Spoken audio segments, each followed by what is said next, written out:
دیا ہے, پورا قرآن اٹھا لیجیے. صرف ایک سود خور ہے جس کو اس نے جنگ کا چیلنج دیا, اور اللہ جس کو جنگ کا چیلنج دیتا ہے پھر اللہ کی خفیہ تدبیر اس کو جکڑ لی, اور پھر وہ ایک وقت آگے کہتا ہے, پھر اتنا روتا ہے چیختا لیکن کوئی حل نہیں ہوتا. تو اللہ کی خفیہ تدبیر سے بچنے کے لیے ذرائع بھی حلال ہوں اور نیات بھی جو ہے اہداف بھی یہ ہوں. لیکن اگر ہدف یہ ہو گیا کہ میرے پاس دولت زیادہ ہوگی تو میں عیش و عشرت کروں گا, تو یا یہ نیت ہوئی کہ میرے پاس دولت ہوئی تو میں اپنے خاندان برادری, ہمارے پنجاب میں کہتے ہیں شریکہ, اس میں بڑا نمایاں ہو جاؤں گا, ان پر تفاخر کروں گا. یہ اگر مقاصد ہو جائے تو حلال ذرائع سے کمایا ہوا رزق حلال تو ہوگا, وہ حرام نہیں ہوگا, لیکن وہ باطن کو اجاڑ دے گا اور وہ وبال بنے گا اور وہ مال مصیبت بنے گا اور وہ آخرت کے نقصان کا سبب بنے گا. بتدریج وہ دین سے دور ہٹا دے گا اور وہ پکا دنیا دار بنا دے گا. تو اس لیے ہمیں ان 3 اہداف کے علاوہ چوتھا کوئی ہدف نہیں طے کرنا چاہیے. پہلا ہدف اپنے آپ کو سوال سے بچانا, دوسرا ہدف کہ اپنے بچوں کی اور اپنے ماتحت جن کی کفالت ہمارے ذمے ہے ان کی صحیح کفالت کر, وہ جتنی مرضی کشادہ کی جائے دوستوں پہ خرچ کرتے ہیں, وہ صدقہ نافلہ ہوتا ہے, اور جو غربا اور مساکین پہ خرچ کرتے ہیں وہ 2 طرح کا ہوتا ہے, صدقہ نافلہ بھی ہوتا ہے, واجبہ بھی ہوتا ہے. صدقہ واجبہ صرف زکوٰۃ ہے, منت کا ہے, یا اس طرح کے جو صدقات ہیں. تو جو ہم اپنے بیوی بچوں پہ خرچ کرتے ہیں وہ صدقہ نافلہ ہے, اور صدقہ نافلہ میں یہ بہترین صدقہ ہے کہ آپ اپنے بچوں پہ خرچ کریں, ان کو کشادگی دیں, ان کو وسعت دیں, ان کی ضروریات کو پورا کریں, اور یہ اللہ کے نزدیک تمہارے لیے اجر کا سبب ہے. اور اپنی بیوی کو تم جب جو ہے وہ نوازتے ہو, دیتے ہو, وہ خوش ہوتی ہے, تو اس کی خوشی تمہارے لیے اللہ کی رحمت نہ, اس کا کچھ لوگ جو ہے وہ باقی لوگوں کو تو بہت خوش رکھتی ہیں, لیکن گھر کے کفاف کے اندر جو ہے وہ ذرا گھٹن رکھتے ہیں, کشادگی نہیں کرتے, اور گھر کے ماحول کے اندر گھٹن ہوتی ہے, تو اس گھٹن کی وجہ سے اللہ تعالیٰ کی رحمتیں ان سے روٹتی. اس لیے گھر میں کشادگی پیدا کرنے کا حکم ہے. اور تیسری نیت وہی میں نے بتائی کہ اللہ اگر زیادہ دے, ضرورت سے زیادہ. دیکھیے ہر وہ جانور جس کا ضرورت سے زائد دودھ ہوتا ہے اس کا دودھ ہمارے لیے حلال ہے. بھینس کا دودھ ہے وہ اوروں کے لیے حلال ہے, گائے کا دودھ. اور جس جانور کا دودھ اس کی ضرورت سے زیادہ نہیں ہوتا, بمشکل اس کے بچے پیتے, تو وہ ہمارے لیے حلال نہیں رکھا گیا. تو جس کو اس کی ضرورت سے زیادہ دے تو وہ چاہے کہ اوروں کو بانٹے, اور لوگوں کے لیے جو ہے وہ صدقات اور خیرات اور ضرورت ہو اپنے کاروبار میں بھی لگائے لیکن اوروں کو بھی دے. اور جب وہ راہ خدا میں خرچ کرے گا تو اللہ تعالیٰ جل شان اس کو برکت عطا کرے. تو یہ جو کاروبار کے ذرائع ہوتے ہیں یہ اللہ کی رضا کا سبب ہو سکتے ہیں. ایک موقع آیا کہ جب غزوہ تبوک کے لیے صحابہ نے حضور نے صحابہ سے فنڈ مانگا, تو انہوں نے جب پیش کیا تو صحابہ میں سے جو غریب تھے انہوں نے کہا کہ ذہب اہل الدثور فی الاجور, کہ جو اہل دثور ہیں, جو مالدار ہیں, وہ تو اجر میں ہم سے بڑھ گئے اور ہم بہت پیچھے رہ گئے. انہیں حسرت ہوئی. آقا کریم علیہ الصلوۃ والسلام نے غلام آزاد کرنے کی ترغیب دی, تو سب سے زیادہ غلام آزاد کیے تھے حضرت عبد الرحمن بن عوف رضی اللہ تعالیٰ.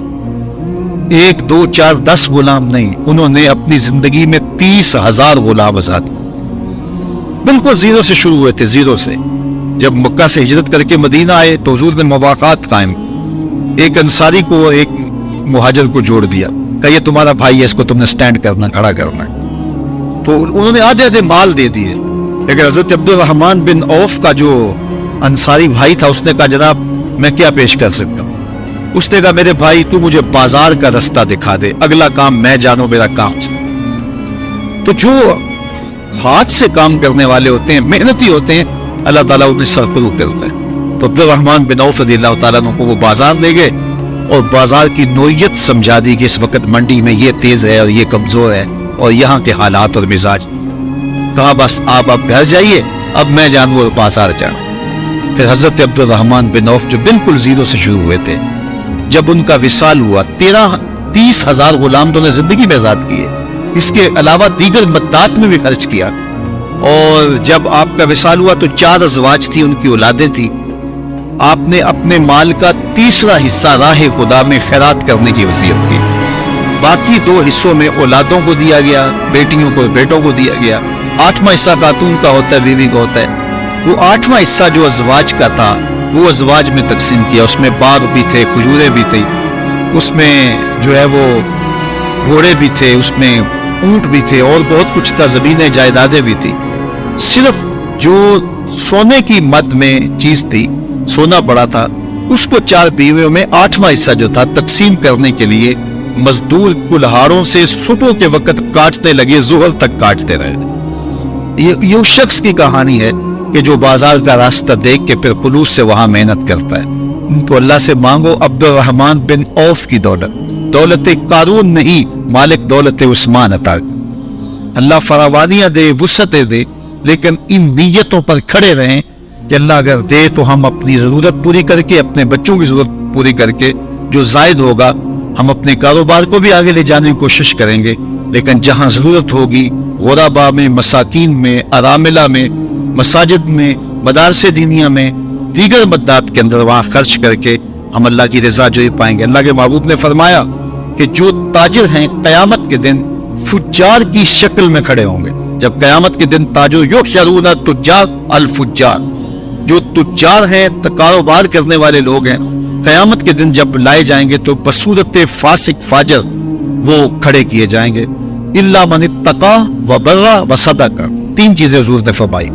ہاں مگر جس نے تقوی اختیار کیا، جو نیکی کرتا رہا اور سچ بولتا رہا، جس کے اندر یہ 3 وصف ہوئے تو وہ فجار کی فہرست میں نہیں ہے، ورنہ کاروباری لوگ فرمایا فجار کی فہرست میں کھڑے ہوں۔ تو 3 طرح کے جو ہیں وہ لوگ ہیں۔ ایک وہ کہ جو اپنے کاروبار کے اندر حرام حلال، امن الحلال امن الحرام، حضور نے فرمایا قرب قیامت میں ایسا دور آ جائے گا کہ لوگ یہ نہیں سوچیں گے یہ جو رزق ہم اکٹھا کر رہے ہیں یہ حلال ذریعے سے آ رہا ہے یا حرام ذریعے سے آ رہا ہے۔ ان کا مقصد صرف رزق اکٹھا کرنا اور امیر بننا، قدریں پامال کریں گے اور جو ہے وہ اخلاقیات کا دامن چھوڑیں گے، دوستیاں قربان کر دیں گے، رشتہ داریاں توڑ دیں گے اور سب کچھ کر دیں گے، دولت ملنی چاہیے۔ ایک وہ طبقہ ہوگا، تو فرمایا یہ فجار کی صف میں کھڑے ہوں گے۔